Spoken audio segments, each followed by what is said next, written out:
안녕하세요. 오늘은 하나됨에 대한 한 편의 설교를 깊이 들여다보려고 합니다.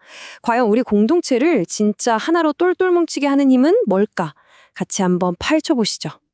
자, 설교는 시작부터 이런 질문을 딱 던집니다.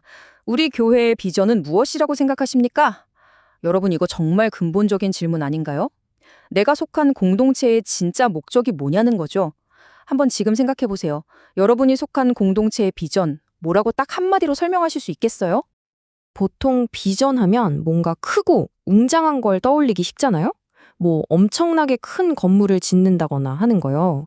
그런데 이 설교에서는 바로 그 점을 짚고 넘어갑니다. 그런 물리적인 성장에만 집중하는 건 진짜 비전이 아닐 수 있다는 거예요. 오히려 그런 목표가 공동체에 엄청난 재정적 부담만 줄 수도 있다. 이런 뼈아픈 지적을 하는 거죠. 그렇다면 진짜 비전은 뭘까요? 설교가 제시하는 건 바로 내실입니다. 겉으로 보이는 크기가 아니라는 거죠. 보세요. 규모는 작지만 우리가 진정으로 하나 될 수 있는 교회. 그러니까 멤버 한 사람 한 사람이 정말 끈끈하게 연결돼서 같은 목표를 향해서 함께 나아가는 바로 그 모습. 이걸 진짜 비전으로 삼아야 한다는 겁니다. 와, 정말 멋지지 않나요? 자, 그럼 다음 질문이 나오죠. 왜 이렇게까지 하나됨을 강조하는 걸까요? 그냥 좋으니까 사이좋게 지내자는 그런 차원의 이야기가 아닙니다. 이 설교에서는요, 이걸 공동체의 생존이 걸린 문제로 보고 있어요. 그야말로 사느냐 죽느냐의 문제라는 거죠. 여기 이 비교를 한번 보세요. 정말 극명하게 보여주죠. 한쪽은 비전도 없고 그냥 죽어가는 공동체. 다른 한쪽은 함께 일하면서 사명을 이뤄내는 살아있는 공동체. 설교자는 이렇게 분열과 연합의 차이를 거의 생과 사의 문제로까지 그리고 있는 겁니다. 그리고 이 경고의 쐐개를 박는 구절이 나옵니다. 스스로 분쟁하는 집은 무너지느니라. 아, 정말 무서운 말이죠. 생각해보면 어떤 위대한 조직이나 공동체도 외부의 공격보다 내부의 분열 때문에 무너지는 경우가 훨씬 많잖아요? 바로 그 점을 정확히 짚어주는 겁니다. 좋아요. 하나됨이 이렇게 중요하단 건 이제 알겠습니다. 그럼 그 하나됨 모습이라는 게 대체 구체적으로 뭘까요? 그냥 막연하게 우리는 하나다 외치기만 하면 되는 걸까요? 아니죠. 설교는 우리가 그려야 할 이상적인 공동체의 모습을 아주 선명하게 보여줍니다. 여기서 아주 인상적인 예시가 나오는데 바로 제자 도마의 이야기입니다. 우리도 주와 함께 죽으러 가자. 와, 이 한마디에 모든 게 담겨 있지 않나요? 이건 그냥 동의하는 수준이 아니죠. 목적과 운명을 완전히 같이 하겠다는 거잖아요. 이게 바로 하나됨의 궁극적인 모습이라고 설교는 말하고 있습니다. 자, 그럼 우리 일상 속에서는 어떤 모습으로 나타날까요? 여기 핵심이 있습니다. 하나됨이라는 게 무슨 거창하고 추상적인 개념이 아니라는 거예요. 보세요. 서로 기쁜 일, 슬픈 일 있으면 진심으로 나누고 인생의 중요한 순간들을 같이 축하해주고 또 새로운 사람이 있으면 따뜻하게 맞아주고 공동의 목표를 위해서 다 같이 힘을 합치고 바로 이런 아주 구체적이고 일상적인 모습들 속에서 진짜 하나됨이 드러나는 거죠. 자, 그럼 가장 중요한 질문으로 넘어가 보죠. 어떻게 하면 이런 공동체를 만들 수 있을까요? 설교는 여기서 아주 분명하게 말합니다. 그냥 가만히 있는다고 저절로 이루어지는 게 절대 아니라는 겁니다. 의도적인 노력이 아주 적극적인 노력이 필요하다는 거죠. 성경에 힘써 지키라 하는 말이 나오잖아요. 여기서 제일 중요한 단어가 바로 힘써입니다.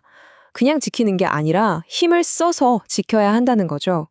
설교는 바로 이 지점에서 하나됨을 위한 두 가지 핵심 요소를 제시합니다. 첫째는 우리 내면의 태도, 그리고 둘째는 그걸 밖으로 보여주는 구체적인 행동, 이 두 가지가 다 필요하다는 겁니다. 자, 그럼 먼저 내적인 태도부터 살펴볼까요? 설교는 에베소서 말씀을 근거로 아주 구체적인 4단계 마음가짐을 제안합니다. 첫째, 겸손하고 온유해야 하고요. 둘째, 오래 참아야 합니다. 셋째, 사랑으로 서로를 용납해야 하고요.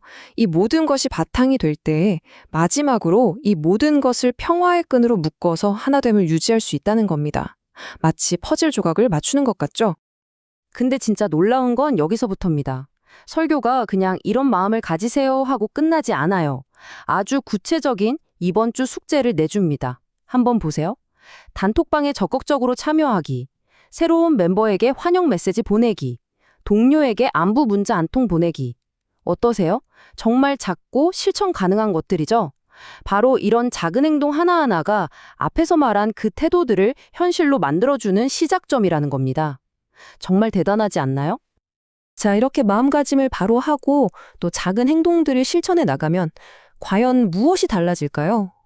이 모든 노력의 끝에 우리를 기다리는 건 뭘까요? 설교는 그 궁극적인 보상에 대해서 이야기합니다. 핵심은 이거예요. 공동체가 건강하게 하나가 될 때 그게 그냥 우리 공동체 분위기 좋다에서 끝나는 게 아니라는 겁니다. 그게 바로 내 개인의 신앙 경험이랑 직결된다는 거죠. 우리가 진짜 함께일 때 내 삶 속에서 하나님의 인도하심과 복을 훨씬 더 생생하게 느낄 수 있게 된다는 거예요. 그리고 설교는 이 놀라운 경험을 아주 기가 막힌 비유로 설명합니다. 바로 하나님을 믿는 맛이요. 맛. 우리가 음식을 먹어도 그 맛을 알아야 즐겁잖아요? 신앙생활도 마찬가지라는 겁니다.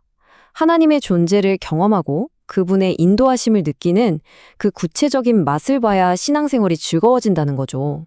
결국 이 설교가 우리에게 주는 핵심 메시지는 바로 이것 같습니다. 하나됨은 그냥 우리가 지켜야 할 어떤 규칙이나 의무가 아니라는 거예요. 그게 바로 우리의 신앙을, 우리의 믿음의 여정을 진짜 의미 있고 재밌고 또 어떤 어려움이 와도 다시 일어설 수 있게 만드는 핵심 에너지원이라는 거죠. 자, 오늘 한 편의 설교를 쭉 살펴봤는데요. 마지막으로 이 질문을 여러분께 던지면서 마무리하고 싶습니다. 여러분이 속한 공동체는 지금 어떻게 하나가 되어가고 있나요? 그리고 오늘 이야기 나눈 것들 중에 당장 내일부터 시도해 볼 수 있는 작은 행동은 뭐가 있을까요? 한번 곰곰이 생각해 보시면 좋겠습니다.